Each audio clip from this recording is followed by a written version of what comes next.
Hi, this is Christine Baker. Today I'm going to talk to you about doing wool applique with freezer paper. This is my preferred method of doing wool applique. There are other methods that people use, and Nellie's going to do a different method in one of our other videos, but I'm going to talk to you right now about using freezer paper. So the thing about freezer paper is that it is a paper on one side that you can draw on, and on the other side it's wax.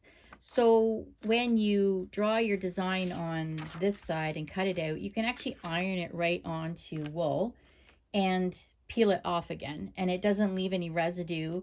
And if you're careful, you can actually reuse your pieces a few times if you have multiple flowers that you're going to have in one design, or something like this that has a bunch of leaves that are all the same shape. You could just trace a few of those leaves and then just reuse the freezer paper over and over again. So there's a few different types of freezer paper. There's the good old Reynolds one that, there's the English, that you can buy sometimes in the grocery stores. It's not the easiest thing to find, but it is available if you look for it. We've also got two different kinds of freezer paper on our website. So the Kim Deal's Best Applique freezer paper is great, and you can use this freezer paper for needle turn applique as well, but I don't do that, so I use mine for wool applique. And then there's a different Quilter's freezer paper sheets. So there's different brands that you can get, but they're all basically the same thing. They're paper on one side and wax on the other side. So the first thing you need to do when you get your pattern out, so here's the pattern with the drawn design on it, and you'll see that there's pieces that overlap. So when you're doing your applique, you want to trace this whole, I guess it's a flower pot that's upside down. You want to trace this whole piece of the flower pot as one piece, so that when you put your bird and the nest over top, you don't have all these little pieces that you have to deal with. So there'll be multiple layers that you're stitching through. Like here, you're going to have the layer of the flower pot, the layer of the bird, and the layer of his belly. But that doesn't matter. It's easy to stitch through. But it just gives your piece some dimension. So when you go to trace, and you do this with the other method as well, you have to kind of figure out, pretend that you know where the drawn lines are. So I'm going to show you on the bird. So the bird's main body, can you see where I'm doing that? Oh, of course I picked the one pen that's dry. So here, we'll try this one. Okay, so we've got this, and we're going to trace his head and his body. Now, I don't have to go all the way down here because this piece here is his belly. So I'm going to just make it so that it's a little bit longer than where the piece of his belly is going to overlap. Okay, so I'm going to trace this whole piece as one section. Okay, so there's his body. And then you move the freezer paper and try to conserve your freezer paper. You don't have to spread it all out. But then you're going to trace his belly. So you have to decide which pieces are on top and which pieces go underneath. So when I layer this guy, I'm going to layer his bird body, and then I'm going to put his belly on top and just overlap that little section there. And then the same thing with his wing. So I would trace out his wing as one piece.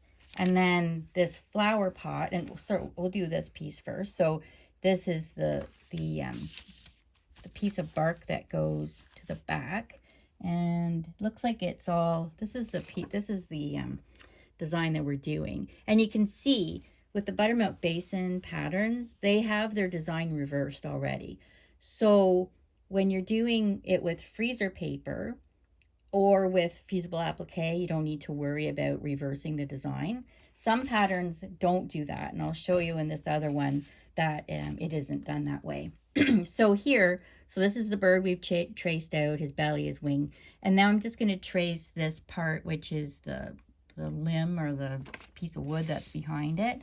So as you can see, I'm going as though it's all one piece of wood behind him. Okay, and then I'm overlapping down here because this other piece is going to be over top. So you just do that, And just make sure that all the sections of your applique are all one piece, so that when you go to layer them, they're all going to be in the right spot over top of each other. So here we've already done some tracing, and this pattern that we're working on here is the Sheep in the Night by Crane Designs. So Nellie's already traced out these pieces on freezer paper, so you can see all these different pieces are here. So there's the sheep's body, the sheep's head, there's the smoky gray moon, and she's labeled them so that later on, if she's taken a while in between the steps, and she knows which one is which. So sometimes the pieces will look quite similar. You're not sure which one goes where. So all of these have been drawn out from the design. So we don't have it right here, but anyway. Oh, here it is. So here's her pattern sheet. And you'll see right up here, it says, if you're using fusible web, be sure to reverse all the pieces unless otherwise noted. So if you were just to trace all these on fusible web and stick them to the back of the wool, your whole design is going to be opposite, which isn't a big deal unless you want it to look exactly like the original. But just make sure you know when you're doing the fusible web part if it's reversed or not. Okay, so Nellie's already traced all of those onto this freezer paper. I've gone ahead and cut some of them out. So this one you can see is the house path. I've cut it right along the line. Okay, so the freezer paper is cut right where the drawn line is. Then we take it to the iron and press it. And you'll see that it will come off.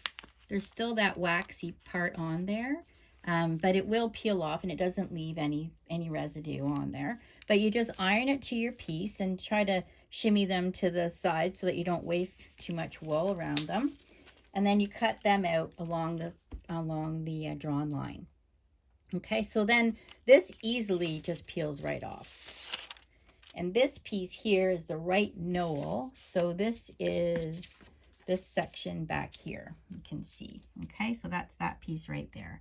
So when Nellie goes to actually stick them onto the background, the best thing to do is to get your backing piece, lay it out, figure out where all your pieces go, layer them so that they're all in the right place and they're situated the correct place on the backing, because you don't want to get them all stuck down and then realize you didn't center it or whatever. So you're going to lay them all out, layer them the way they should be. So these pieces will be layered down first, the ones that are at the back of the pattern. Then the front lawn would be put on, the house would be put on top of that.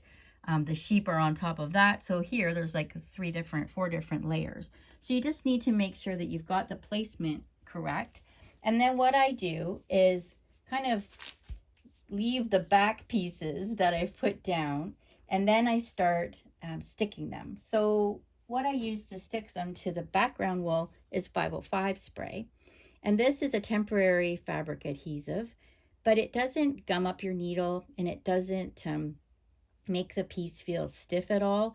It's just, the only problem with this product is that you're spraying it and sometimes it gets all over the place or it gets into the air and you kind of smell it. But if you do it in a well-ventilated area and use something like this box to do your spraying in, then it won't go all over the place. So this is just a boot box that Nellie's got some paper in the bottom. And I was telling Nellie one day that I never do this. I don't leave paper in the bottom. I just keep spraying. So the bottom of my box, I don't know how thick it is with spray, but the pieces stick there really well. So this piece is going to go onto the background like this. So we turn it so we have the back, and then you're just going to spray the back. And that's enough to stick it down. So you'll see none of it sprayed out of the box, and I've got enough on that spot. So then you just take it off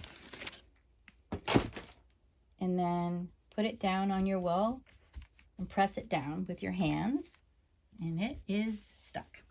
Okay, so it's easy from that point to take it and do your stitching. So I hope that makes sense. And if you have any questions, you can email us at uppercanadaquiltworksstudio@gmail.com.